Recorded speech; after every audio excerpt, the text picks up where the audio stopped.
Good afternoon, everyone, and welcome back to the 2018 Quidditch Canada National Championship Tournament. I'm Calder Schweitzer. And I'm Chris Radievsky, and we're here to take Jay and Dan's jobs. TSN, watch out. We are the next two as we're coming live to you from the Hammer, Tim Hortons Field. Ticats, take a back seat today because we've got the Guelph Gryphons on my left and yours if you're watching the screen, and UdeM Montréal on the opposite side. Now, this matchup is going to be incredible and very interesting to watch because this is, for all intents and purposes, a rematch of the bronze medal game at Eastern Regionals in which UdeM came from behind and was able to get the victory over Guelph. A little bit of a grudge match going in. I know it's a bit of a sore spot for the Gryphons, so it's they're getting a chance at redemption here and going to be able to prove themselves and maybe win themselves a medal today. Thanks for covering me there, Calder. Still getting dressed. Didn't want to be underdressed for our performance today. Just came off a match myself. That's super exciting. I'm excited to see what these two teams bring today. UdeM Montréal coming off against the loss to Calgary Mavericks, a team from my home province right now. So this will be good to see. As we get started, very fast movement to the ball. It's still contested. We're going to see UdeM first to the quaffle, but tossing it up right into a Guelph Chaser's hands. Guelph Chaser going to get beat out right in front of the hoops, and possession goes back over to UdeM. I've not seen a more contested start. That ball went back and forth, and then the beaters came into action. And I believe Connor for Guelph, if I've got that correct. 100? No, that's Jeremy. Excuse me. Jeremy almost had the drive to the hoops, but wasn't able to finish because of the UdeM Montréal beaters.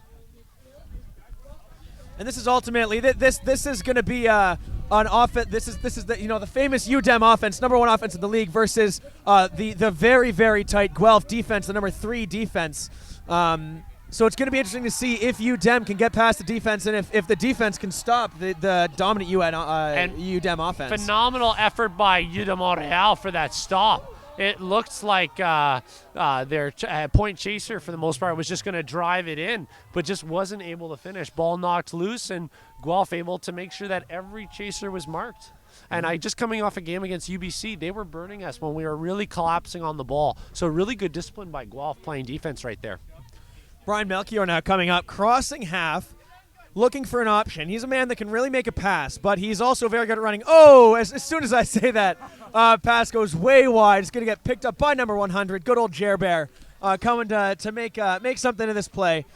We see Felix Tremblay with that fantastic, typical aggressive point chasing that UdeM has become so famous for over the course of this tournament. So we see Jeremy coming up, using his beaters as a defense. Oh, the point shooter's going to get beat away. Jeremy's going to find a lane. He's going to go right to the hoops. That's going to be the first points of the game. Guelph up 10. What a drive. Oh, my bad. Look at me getting excited for UdeM Montréal. Anyways, they're going to get their effort as Michael Wanless. They're actually from Alberta originally, now in Montreal, working hard at school, but of course contributing to the team now that they've moved out here. Going to take a shot behind the hoops. It's going to be recovered by number 6, who's going to run into two chasers. It's going to get smacked out of their hands by Brian Melchior. Number 6 looking to contest a little bit, going to think better of it as Brian Melchior now in the keeper zone. Has a bit of immunity and going to pass off to a chaser. Tyrone Wagler just shaking his head watching this chaser come up. There's no way he's letting you have that ball. Still quite a tight match considering we're 2:40 in, and Guelph only leads by 1. It was only Jeremy's goal that has put Guelph on the board, and yet the defensive efforts by both teams have continued to be strong. Denver Staines making a break, sees an outlet. He's going to run. He's going to slam dunk through the big hoop. A little bit of a showmanship there on that goal. Jumping in a very nice score for Guelph. Very rare that Denver is not able to finish that close. It really takes some physicality. Now we got to see if UdeM Montréal is going to step up and make that effort. I'm getting catered to by my teammates. Look at this robe that I've just been given. It's fantastic. Guelph, of course, bringing a lot of size to this matchup versus UdeM's speed. So it's going to see which one is going to win out in the end. We're going to see some batting around to the quaffle, but it's going to end up ultimately in the hands of Denver Staines, the Guelph captain and keeper on the pitch at the time. Going to bring it up, run into Rithy, but is just going to pass it off to Riley Dwyer. just a quick shout out in between to Juliette Gibault from UdeM Montréal with great passing back and forth, looking for the give and go with Michael Wanless, but not able to complete that. We're going to see a few beats off behind the hoops. Looks like the quaffle is now moving in front of the hoops. In the hands of David Liver is going to run into some interference in the form of 2 chasers. The quaffle is now loose on the ground. It's going to get jumped on by a UDEM chaser and recovered by the keeper. Guelph unable to find the hoops on that play. But now setting up for a defense as the quaffle is advanced by Rithy.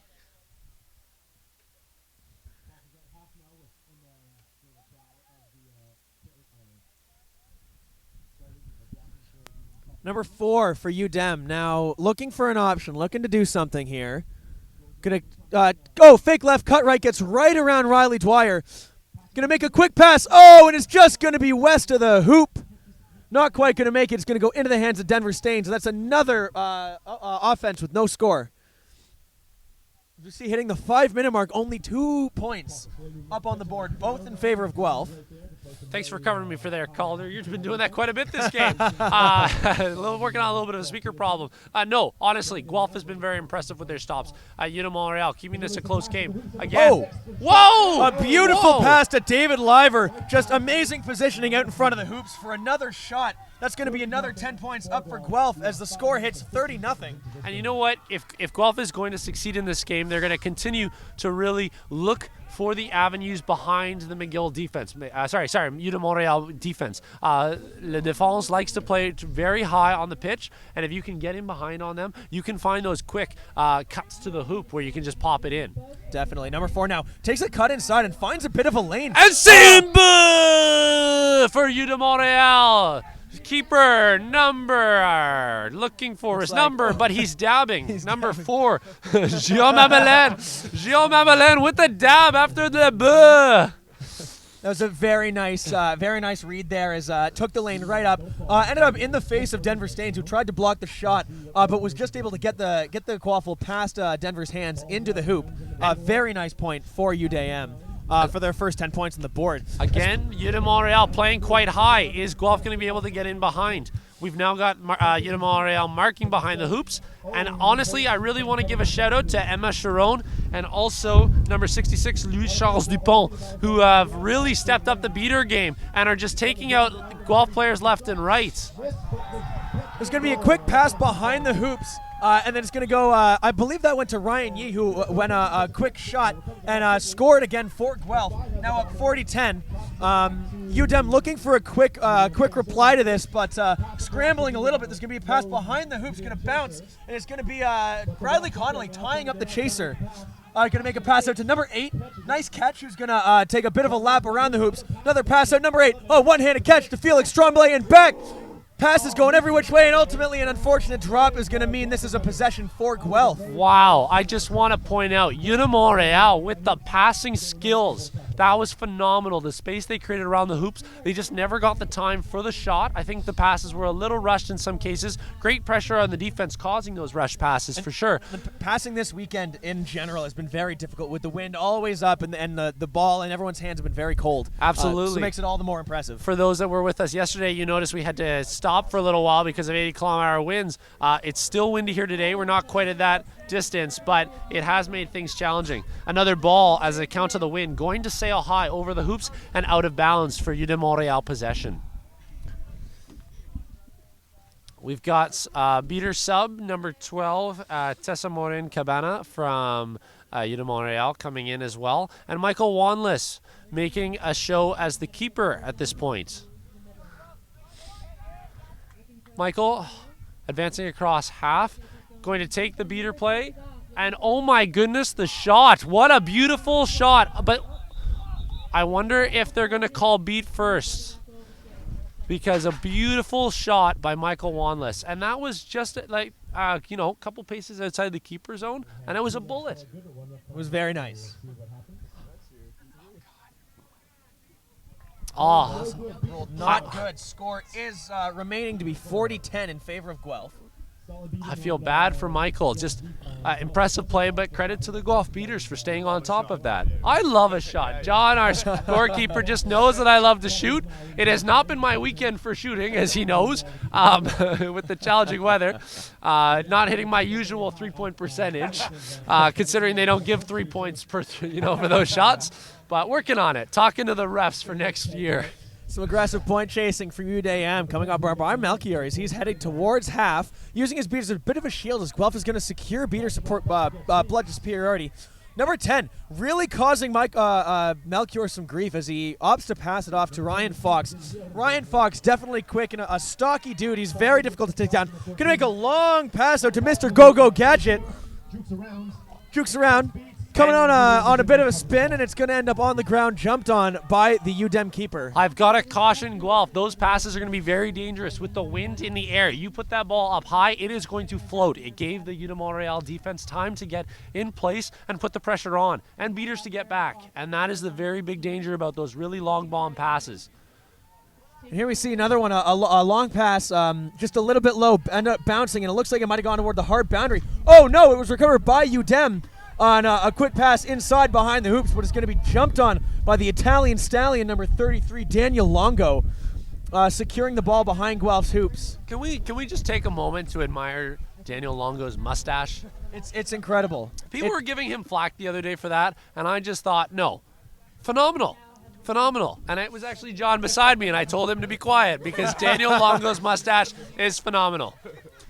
We see Ryan Fox doing a quick fake handoff to Lisa Tubb. Going to cut inside. He's very quick, and UDEM is doing a very good job of keeping up. That's the physicality I'm talking about. And UdeM Montréal truly brought that because that was a great open drive. And if it wasn't for really getting in his face, that was a Guelph goal. Definitely.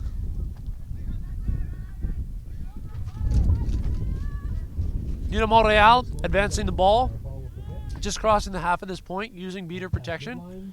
A beat to Fox. Guelph going to take advantage. Going to make a break over the left. Oh! An unfortunate miss, but then a nice recovery from the chaser on UDEM. There's going to be a double whistle on the play. We're going to confirm that this is a good goal. So I think they're a little worried. The first goal was not good. With the hoop being on an angle, the UdeM Montréal chaser did not get a really good shot at that. And I'm actually worried. We need to make sure that we get those straight because it can affect some shots if you're expecting the hoop to be in one spot and it's not correctly up. And of course, with these hoops blowing down, that has been a little bit of a challenge over today. And where I was going with that is, and it is confirmed now, that there is no goal because one of the bludgers, although it wasn't really aimed at Ritty, who was on the rebound for that, Ritty Min is his name. He wasn't able to capitalize because he was beat before the goal. All right, so the score remains at 40-10 as we see Denver Staines now coming up the left side. Looks like he's trying to get a break as Sam Chomik makes a lane for him. Oh, but he's going to pass back as there's some heavy pressure from the UDEM beaters. Gerber now breaking through one tackle, two tackles, looking for a third as he scores on the leftmost hoop. Bar down. There's going to be a double whistle on this play. The question is if he was beat. And there was a bludger that came in, but it may have hit. You should be safe. You should challenge. It's going to be ruled no goal, beat before. Score remains 40-10.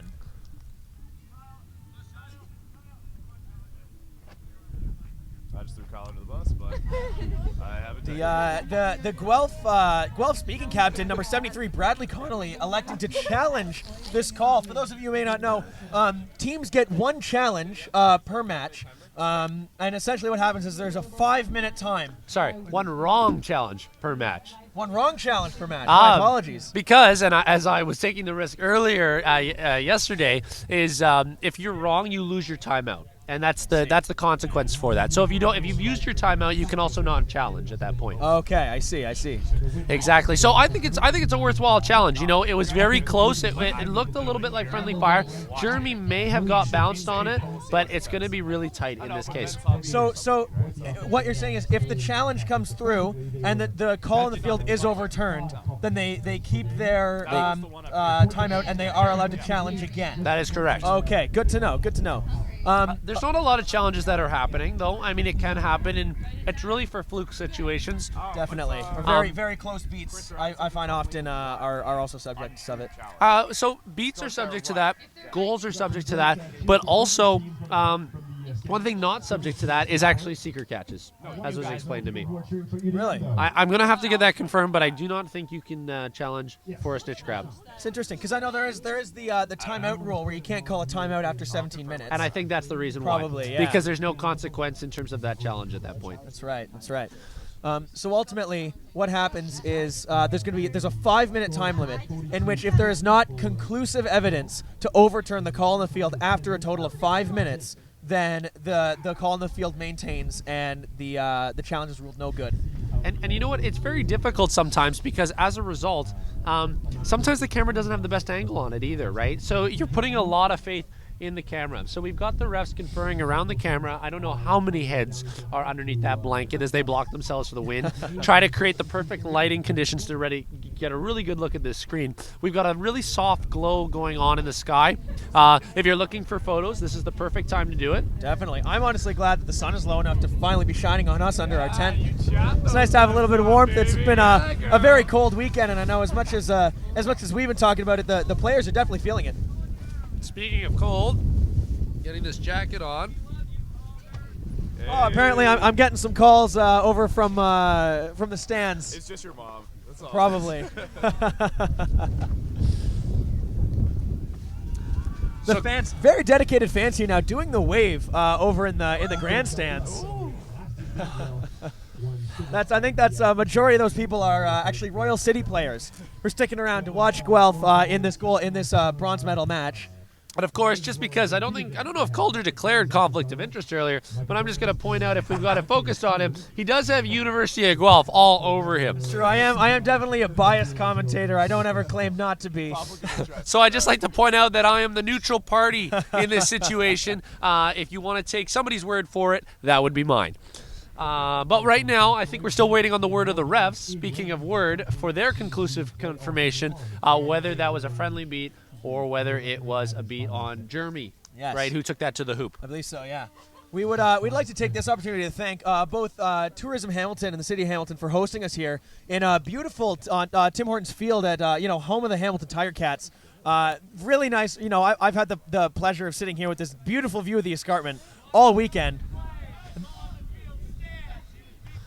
Okay, so it looks like there is not enough conclusive evidence to overturn the call. And Guelph will lose their timeout as a result. So if UdeM Montréal gains the momentum, that may be beneficial for UdeM Montréal. Because the nice thing about a timeout is if the momentum is shifted against you, you can take that minute, talk to your team. If there's something really going wrong to fix, I'm just going to turn over to my scorekeeper for a second. Can we get that hoop fixed, if possible? Can we talk to somebody to get that hoop fixed? I can't yell because this is here. Okay, yeah, exactly. So just making sure that things are great. We've got play going back again as UdeM Montréal advances the ball. Fox being taken out by a UdeM Montréal beater, but of course Guelph continuing to put pressure on the point. Brooke Walker, a very, very a good point chaser. Very good at reading people. As we see the UdeM player try to make a pass, but he's going to hit the stalk of the tall hoop. Denver Staines now in his element. There are no beaters in front of him. He's got green grass, and he's going to hand through the hoop. That is exactly what Denver. That is the kind of play that Denver lives for. He excels at those hard drives, just crashing the hoops, and that's going to go up. Score goes 50-10 in favor of Guelph. And so for Guillaume Amelin, Mr. Amelin, he just was not able to really complete there. And it's unfortunate when that happens because those turnover opportunities, when you're not ready to turn around, it really makes it difficult. But Felix Tremblay from UdeM Montréal is going to finish with the drive. His beaters, number 20, Vincent Dehe, excuse me if I'm saying that incorrectly. Generally, I've got the French down, but that one is a challenging one. You're doing better than I would have. But that phenomenal drive by Vincent, because without that, Felix had no opportunity to take it to that hoop. We see the quaffle in the hands of number 100, Jeremy. Having a very good game as he makes another run. Bar down all day. Very quick answer. But it's like, it looks like potentially there's a Yeah, no, so, okay, it is standing as we've called it. There was a little bit of confusion there for a second. I think there may have... We're going to get some confirmation here for a second.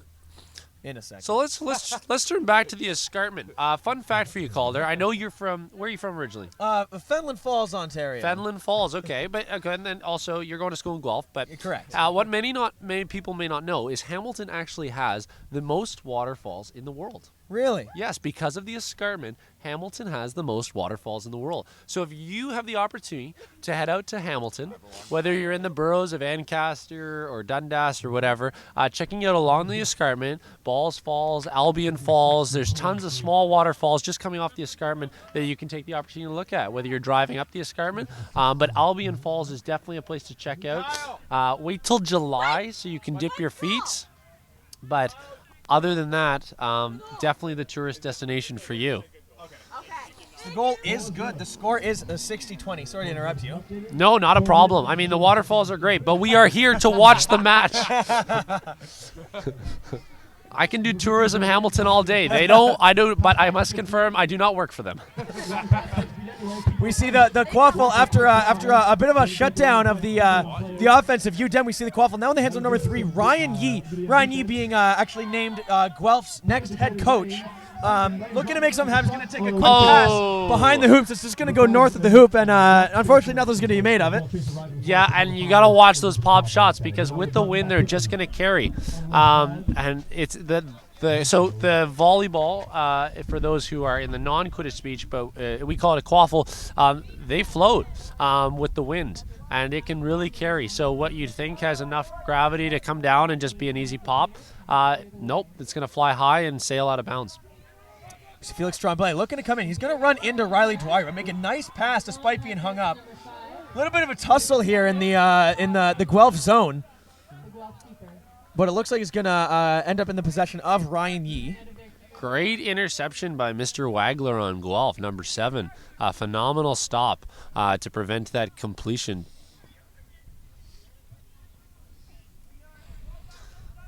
We see now Zach McDonald running, Guelph beater running that famous 1.5. Synergizes very well with Guelph's game plan in that they love to crash the hoops, and being able to run that 1.5 bludgers is something that Guelph employs quite often, and you can see it works as they've scored now. So just a little bit of an aside. Do you think Mr. Yee, Brian Yee, Ryan Yee, excuse me.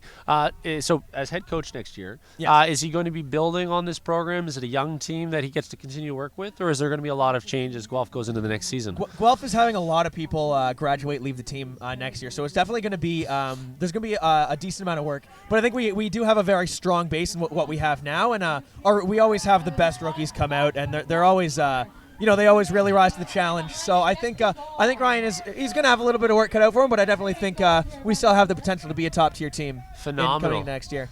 And if anyone can do it, it's Ryan. He's a phenomenal guy. He's always the hardest-working guy on the team, and very good at keeping his head, which is something that Guelph is a very passionate team needs. So I know while we were doing some analysis there, if you noticed that UBC de Montréal was going to be able to create some space and score on the medium-sized hoop. Guelph responds with a shot, but it's going to sail out of bounds, and that is what I'm talking about. John, of course, just reminding him how great shots are, but unfortunately, not in this weather. It should be 70-30. Yeah. So 70-30 is our score. 15 minutes of game time has elapsed. The snitch is coming at the 17-minute mark, so we've got 2 minutes until that occurs. Guelph going to try to create some space, making the beat. Going in for a 1.5 scenario. Oh, Rithy going to break a tackle. Going to come in. Oh, but he's going to get taken to the ground by Brian Melchior. Bounces right back up again. Look at him. He's running into 2, 3, 4 chasers. The ball's released. It's in the hands of Brian Melchior. There's no call on the play. Rithy is looking for something. I don't know. I don't think he's going to get it from Kyle Ross, and none of the AR saw anything. So Guelph is going to get a hold of the ball and are looking to advance, just crossing half at this point. Brian Melchior looking potentially for a channel, potentially for a pass. It looks like he's going to get that because the beaters are just pushing people back. There he is. There's the pass. It goes behind the hoops. And it's just going to go. It's going to go above the hands. But a shot does come through as a result. Oh, so was that a good goal? It was a good goal. Yes. No, I know we've been talking about how shots flying high, but Brian Melgi able to capitalize there. But again, not as consistent as you can imagine. UdeM Montreal going to take a timeout, une pause, just before we hit the snitch being released. So they had about 45 more seconds to make that call. Otherwise, timeouts are no longer allowed. And of course, University of Guelph doesn't have that opportunity anymore. Of course, they're running out of time. It doesn't look like they need it at this point, but having lost the timeout earlier on their unsuccessful challenge. And I think definitely a good call on behalf of UdeM, because Guelph is definitely a team that feeds off of a lot of momentum. And once momentum gets in their favor, it tends to be a lot of unanswered goals. So taking that timeout, taking the chance to breathe, is going to be doubly. It's going to work doubly in the sense that they're going to be able to get their heads and calm down. And they're also killing that momentum for Guelph by having them chill out for that minute. So we might see a bit of an edge come back for maybe a couple goals for UdeM as they take advantage of this stop of momentum in Guelph's favor. Absolutely. So as the timeouts come to a close, we've got UdeM Montreal and Guelph who are about to take the field.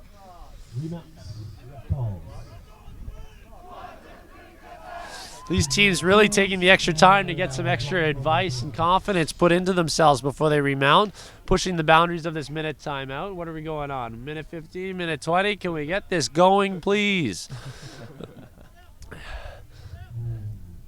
Number 10 currently has a call for his own, and both bludgers.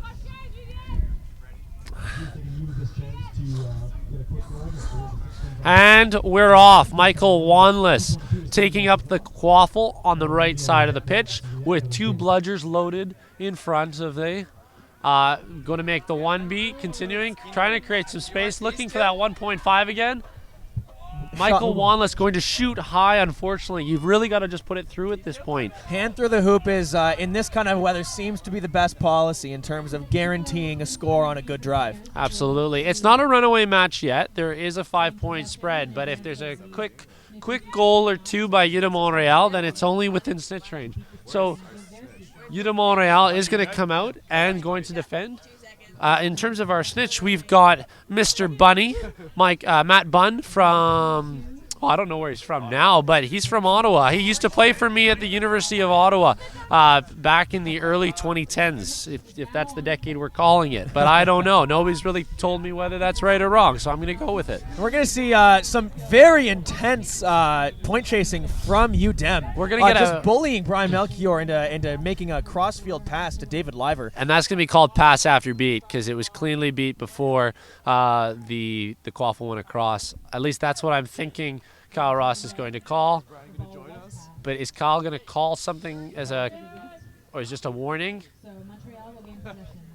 I think he's looking. Yeah, the quaffle has been given to Ritzy.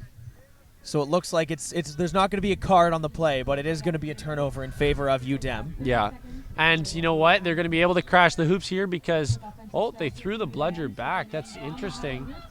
Oh, Ritzy just hitting the top of the hoop as unfortunately number 15 Felix Tremblay is unable to gain enough of a ground on the quaffle before getting beat and having to give it up. So UdeM Montreal was able to keep Bludger and Ricole in that situation, but on the same time, I really think they had a good opportunity there to try to create some space, having the Bludger in their own end with no Guelph Bludger.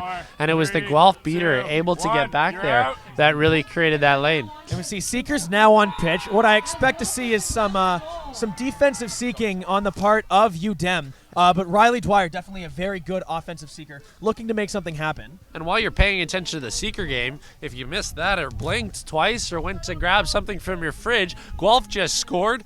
So now it's 9-3 with the 18-minute mark. Denver Stain's trying to zone Felix Tremblay away from the hoops. Felix is going to stuff it through the small hoop. Almost going through the hoop himself with that score. What an effort by Guelph, though. They had tied Felix up. Felix was quite struggling. He's taking a sub as a result, and now he's going to get number 4. Is this Hamelin or Isaac Foray? I'm not entirely sure. I think it's Mr. Hamelin who's out there causing the kerfuffle. But Denver, again, going to take the same thing pretty much, a tale of two sides of the pitch. I know I'm ripping off Charles Dickens there, but we've got pretty much the same situation as both chasers are really putting on the pressure. On this defense, we're going to see three hits from Josh Muscat, number 4. Looks like the last one may have been the cause of a double whistle on the play, but the first 2 hits definitely very good, nice, crisp, clean hits from Kitty, number 4. But I think we're going to get a card. Potentially. Last one looked more akin to a body check to me than a tackle. So Michael Wanless was shooting, and the ball was hard to say, but it looked like they had maybe released it. That goal was good. In terms of the ball going through the hoop. The question is in terms of the nature of when the penalty happened, but it looks like they're not going to call the goal.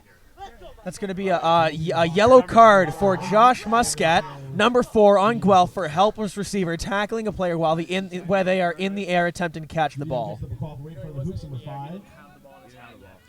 So Keelan puts it in quickly, and Joshua Muscat is back on the pitch. Which player, please? Number 4. Thank you. Sorry, number 5. Keelan was the goal. Yeah, Killian. Excuse me.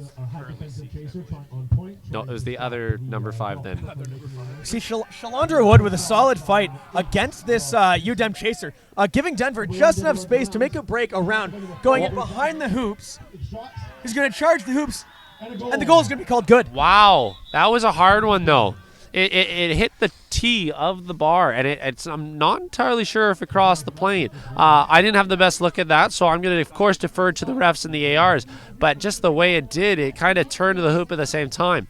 The ref is going to call it good, so we've got an 11-5 match right now with the Snitch being out there for 1 minute and 43 seconds but with a quick Seekers. break from number 4 keeper on UDEM is going to be a quick pass out to the right side, and there's going to be a good goal called. A very quick answer from UDEM. Phenomenal play. This is the part where it's going to be a back and forth game when the beaters are focusing on the Snitch.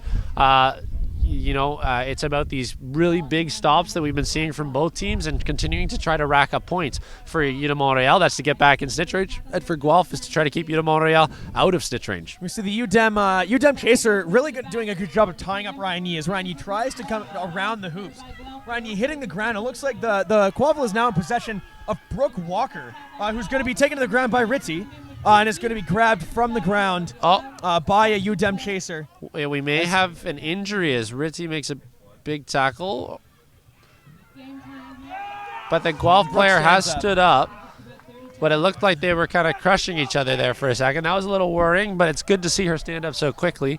You want to talk about tough. You want to talk about Guelph's female chasers. They are, I've seen them take hits, like earth-shattering hits from people twice their size and bounce right back up with a smile on their face. It is amazing, and I'm honestly, I'm not surprised that Brooke is jumping up from that so handedly. No, and credit to them. I had the opportunity to play the Guelph team in the finals last year at the 2017 National Championships in Victoria. And while Guelph wasn't successful to my team, I'm a little biased, of course, being the coach of the Edmonton Aurors, but to their credit, everybody was stepping forward. And to that point, the non-male chasers on Guelph were phenomenal, and really kept their team in the match. And this is the same thing here. But it's not just keeping them in the match, it's putting them up on the board, keeping control of the ball, putting goals in the hoops, creating lanes, and creating space. Ritty going to bring up the ball, looking like he's slowing it down. Still a defensive game to be played by UdeM Montréal as the seeker positions himself. He's going to be beat out. We're going to see a very good classic dodge from number 44, Michael Gomes, as I don't know if it was on camera, but he jumped over the bludger as it was aimed for his chest. Definitely in that Easter spirit, jumping up and down. Definitely a strategy that he likes to employ in terms of the snitch play. Hop like a bunny, that's what they say, and when not more appropriate than on Easter. And we see Ryan Yee now tied up with 2 players. He's going to make a quick shovel off to Shalandra Wood. Going to try and break a tackle. Going to make it out as she's looking to get that hand through the hoop. It's not quite going to make it as we get a double whistle on the play. So the play is stopped. We got a little bit of resetting going on. So we may have an injury here in the Guelph Seeker. Michael Gomes not getting up here. So just to clarify, our announcement by Mr. Kyle Ross, our head ref, the goal is good. The ball was going to go through it, but there was some goaltending by UdeM Montréal. Not entirely sure which player did the goaltending. What I refer to when I mean goaltending, just for those who are unaware, the keeper is the only individual who is allowed to block a shot by reaching their hand through the hoop. Chasers like myself can only block either one side or the other. They cannot reach their hand through the hoop. Blue card or a yellow card? No card. So with that goal being called good, the score is now 120-60. Correct. UdeM Montréal looking for some speed to create some opportunities with a quick pass across. Not going to connect exactly. Not tape to tape there. That's what we want to see. Ooh, a savage gang tackle on Felix Tremblay as he tries to make this goal. For a second I thought that went in, but I guess it did not. Looks like it's called no good. No good? You see Brian Melchior now bringing up the quaffle. Crossing half, big smile on his face. You can always trust that guy to be smiling. He loves the game. Win or lose, he's always having fun. Looking for an option. He's going to make a pass, centering pass out to Ryan Fox, who's going to do a quick fake, dodge around the beater and give it right back to Brian, who's looking to put a hand through the hoop. He's going to make a shot, and it's going to be good through the tall hoop. Guelph up 10. Score now 130-6 as we just passed the 21-minute mark.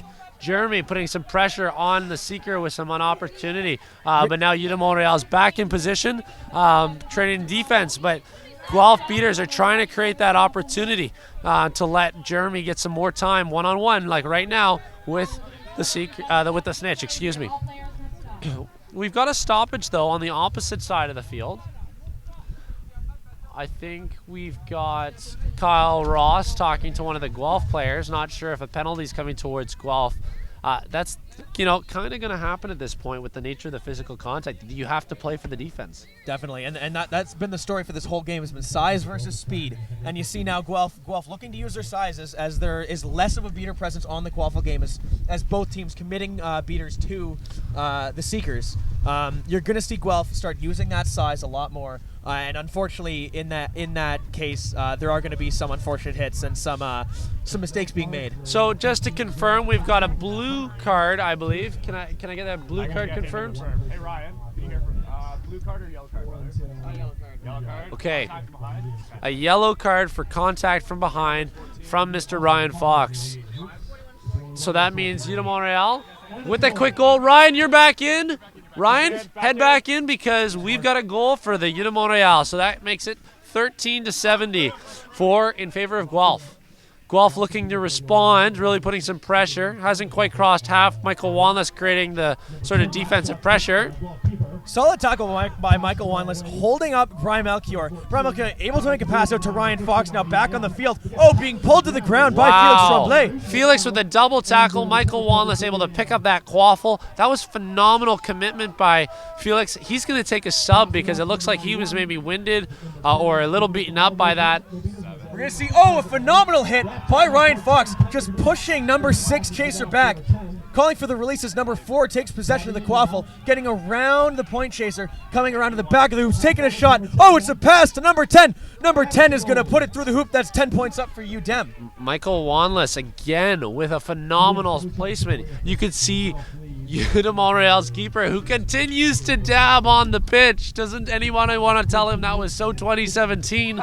But he waited for Michael Wanless to find possession in terms of placement in front of the hoops. That way it could be that perfect pass for that nice goal. We see Denver Staines coming around the back but being brought to the ground by UdeM chaser. Regardless, going to bounce right back up and score on the small hoop on the left side. It looks like we're going to get a card on the UdeM Montréal keeper, who I think the tackle started to slip below the knees. And I think I don't have the numbers for all of them. he didn't think it did. He was starting to release as it was dropping. It's a yellow card, but the goal is the penalty is negated by the goal, so no time will be served in the box for Monsieur Amalin. Yellow card for Mr. Monsieur Amalin with the yellow card. Contact? Contact below the knee. Below the knee. getting a review for our viewers, but it's me pretty much reminding our scorekeeper to pay attention because he's got to write these down. Not an easy job to be the scorekeeper. I will give Mr. John to my left some credit. He's got to use a pen, hold on to the paper, and make sure it doesn't blow away. And I have the benefit of a mic and an audience, so I'm going to take it. UdeM Montréal resetting the ball to their keeper and advancing. Quite the pressure by Guelph beaters to create space for the Guelph seeker to get in there. We're going to see a nice beat on the keeper for UdeM. Going to open up a channel for Daniel Longo to pick up the quaffle. Makes a quick shovel pass off to Ryan Yee. Oh, to Brooke Walker, who's going to come around. Walker, number 6, looking to make something happen. Going to get pushed out of bounds. The ball is going to get stripped out of her hands. It's going to be a turnover for UdeM. Wow, and honestly, phenomenal placement by Brooke. It looked like she was going to have that opportunity. Not able to complete that great defense by the UdeM Montréal keeper. But that's the opportunities you're going to look for. That's what you need out there if you're going to be successful. Thank you to Mr. David Murkowski from Edmonton Aurors, who continues to provide me with refreshments. Coffee provided by Tim Hortons. Some relation to the field we're on. We're going to see a quick pass, centering pass out to number 8 on UdeM from a chaser behind the hoops, but it's going to get pounced on by Ryan Yee, claiming that keeper immunity in the zone. How long? Guelph takes a line change. How long has Ryan been playing for Guelph? This is his second year. He was.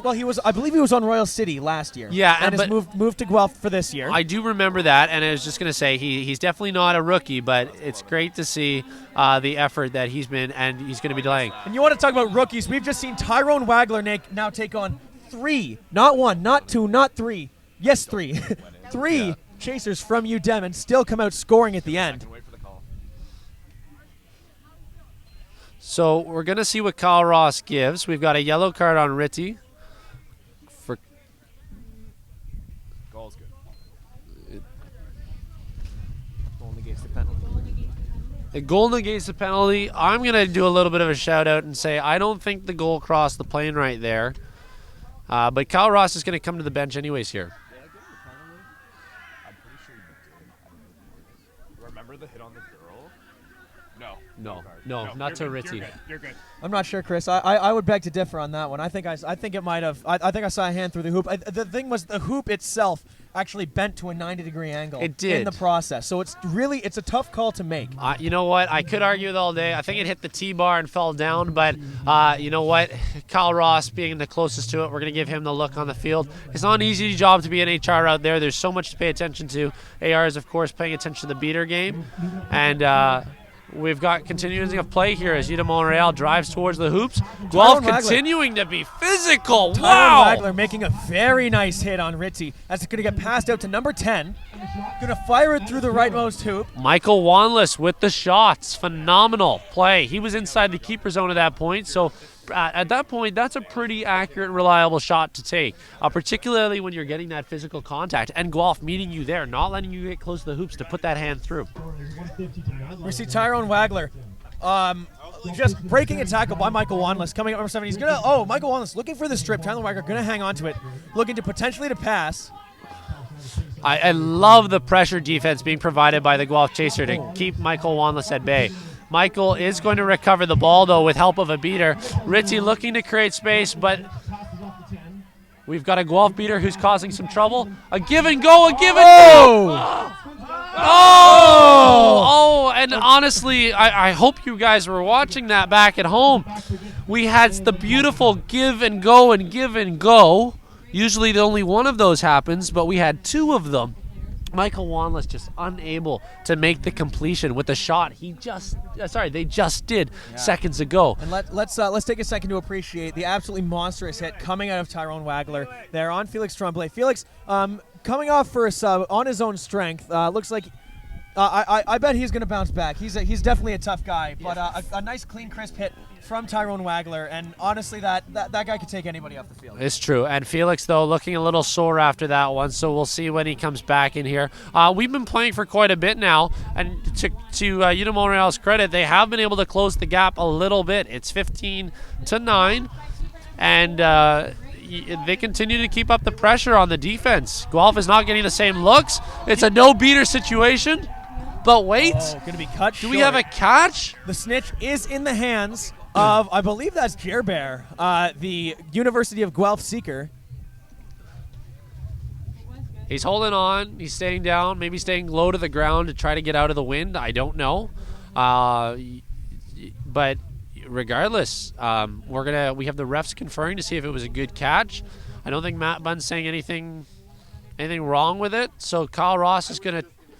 Oh, the problem, what we're looking at now, is to see if there's any actual penalty. So what can happen is if there's a penalty from any other play on the field, particularly of the opposite team of the same team. So say if Guelph had an illegal action in the midst of the catch, it would negate the catch by Guelph. So we would have to continue this match. But if it was against UdeM Montréal, it would not matter in that point, just because it would be advantageous to Guelph to make that. But we've got the refs conferring to see if that was actually the case. What have you thought about this match so far, though, Calder? I thought it's been definitely good Quidditch to watch. As we mentioned at the beginning, we have the #1 offense in the league going up against the #3 defense, which has been very interesting, seeing Guelph adapt to the speed of UdeM and watching UdeM adapt to the size of Guelph. I think at the end of the day, Guelph has definitely had a very good game, and they've definitely earned this win. And this has got to feel good for them, being up 150-9 after losing that bronze medal match at Eastern Regionals to this team. It's kind of a retribution moment for them. Absolutely. Let's hold off on that win comment, though. It's still possible at this point that there's a match to continue. However, Guelph, as you've said, has been firmly in control of this match as it relates to the score.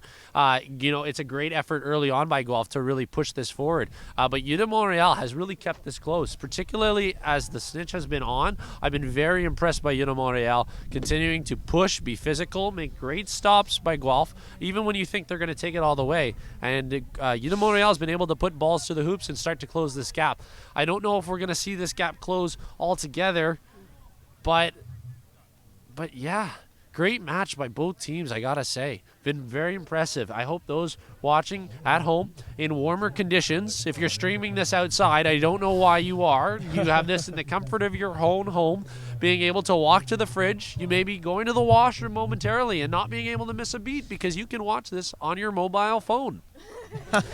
Congrats to your local service provider who you're paying for that access. We still have the refs conferring. We're not sure what they're talking about. I think Emma Sharon, who is the coach of the UdeM Montréal team, who is sort of trying to give some feedback to see what was going on. I know an AR had walked over from this side of the pitch wondering if there was a penalty against Guelph as it relates to the beater game, but we're not entirely sure at this point.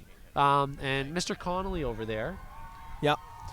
Connolly's capacity is speaking captain, correct? Or yes, he is. He's chaser captain as well. Okay.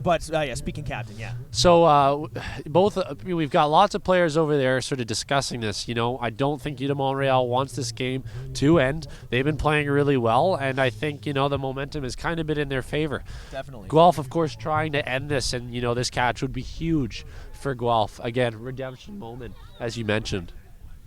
Yeah, definitely. Despite what you see on the scoreboard, definitely still a winnable game for UdeM. If the catch is no good. Catch is no good. So as I'm saying, UdeM definitely, we're seeing a bit of a momentum shift. Definitely UdeM with their speed starting to get this, poke some holes in the defense of the Guelph team. So just listening to Kyle Ross give the announce, we don't know the call.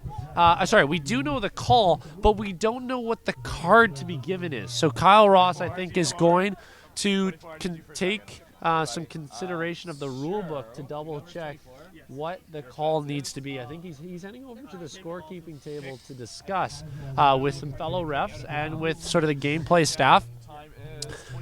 But we have number 24 for Guelph. That's Ian Cahy. Yeah. That's Ian Cahy. Yeah, you're the Guelph aficionado. You should be jumping on these. He's going to be in the box. We just don't know what card he's going to have. Yeah, and those. Sorry to interrupt you. No. Go ahead. Those beater penalties, while the snitch is out, can be definitely devastating for the Guelph team. For any team, to be honest. Absolutely. Because in a game where it could go either way, both teams are going to be wanting to commit beaters to the seeker. Now, Guelph in a position where they do have a bit of a pillow, where UdeM is likely going to be defensive seeking, so may not necessarily have to commit that beater to the seeker yet. But that does, with only having one beater and the inability to gain bludger control, does give the kind of the infamous UdeM offense the chance to put up some points. And if they go unanswered, we could see UdeM catch up, bring it in range, and make this a very close game. So absolutely. So there's the opportunity for one goal in the box before, and if they score during that minute, then Ian is back on the pitch. But otherwise, this could be a momentum shift. And at this point, this is what UdeM Montréal needs. And if anything, they got lucky the first time in some sense that Guelph was able to draw this penalty. And so they've got to take advantage of it. It's now or never. And if it's not now, it's next year. Definitely. I'm manipulated this. Take this moment, in addition to the City of Hamilton and to Tourism Hamilton, we'd like to thank WeeStream for giving us the capacity to stream these games. We've had live streams, I believe, going on all 3 games. Absolutely. All 3 pitches for the entire tournament, which has been fantastic. Bringing the sport of Quidditch out of the Harry Potter books and into the living room. Definitely something that has helped both the visibility of the sport and the legitimacy of it. Totally. And honestly, they're giving the platform for our success. Yeah, definitely. I don't know who decided to put us in front of this camera and on the mic. Kind of ridiculous. But aside from us, let's go and discuss. We have a yellow card for Ian, who was intentionally propelling a ball off the pitch. So you cannot kick a ball intentionally off the pitch, and that is a yellow card. 27-28 is your time unless UdeM scores, okay? And so just to clarify with another ref, Austin Wallace, they had to go to a rulebook to clarify what the call was. Great defensive stop stops. by Denver Staines. As we see Guelph now taking Denver Staines, putting a white headband on him. They're going to run this double line of 2 of their biggest drivers because they're looking to both kill this penalty and put some points up to further their lead in this. So we've got some pressure from UdeM Montréal because the ball is outside the keeper zone. We've got this UdeM too colorful language coming on from my and as we see the beaters very much committed to this seeker play, nobody is coming to clear this out.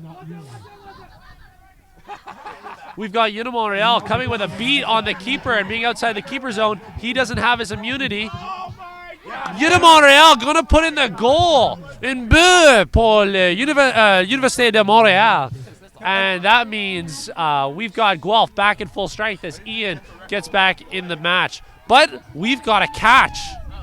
We have a catch. So despite the goal, we've got Jeremy Gerber to his close friends, Mr. Calder, with a snitch in his hands, and Matt Bunn with no snitch tail hanging off his shorts. We're going to have, a little conference between the referees and the snitch.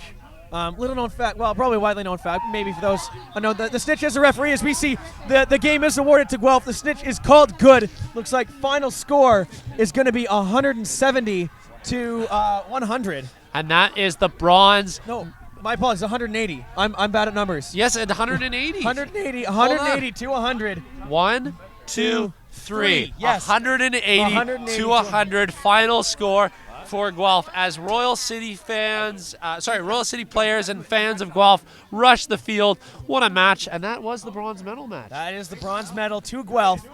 Great tournament they had coming out. Won both their games yesterday, and won a little bit today as well, and ultimately coming out with that bronze medal. And credit to Guelph. 2 consistent finishes for Guelph, back-to-back years in nationals. I mean, so a second-place finish to the Edmonton Aurors in 2017. Yep. Edmonton Aurors faring with the final spot of 7th, just the way the bracket turned out this week after a hard-fought match against Valhalla.